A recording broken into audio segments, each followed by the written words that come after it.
Olá galera, tudo bom com vocês? Espero que sim. Deixa eu me apresentar. Eu sou o Eduardo da oficina do Discar, que fica na rua Dois Irmãos, número 180, Taboão da Serra, Jardim Record. Galera, hoje eu tô com o Fiat Uno, que o meu cliente reclamava de um barulho na parte inferior. Eu levantei o veículo e detectei caixa de direção estourada e alguns componentes da suspensão. Deixa eu só virar a câmera e mostrar para vocês, só um minuto. Ó galera, o Uno está aqui, ó. Estou fazendo a manutenção dele, certo? E eu vou mostrar para vocês aqui, ó. A caixa de direção dele. Estourada, com uma folga. Estourou a coifa, acabou entrando sujeira e danificou a mesma. Os terminal de direção também vai ser substituído também. Os dois lados. Aqui, ó.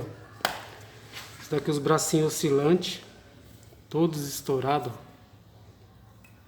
Isso daqui faz muito barulho em pisos irregulares. Aqui, ó. Esses daqui, ó, também. Ok? A gente também vai substituir as buchas da barra estabilizadora. Ok? Estão ressecadas. Aqui, ó. Vou mostrar pra vocês. Certo? Trocar os discos de freio, ó, muita rebarba também, trocar as pastilhas, certo?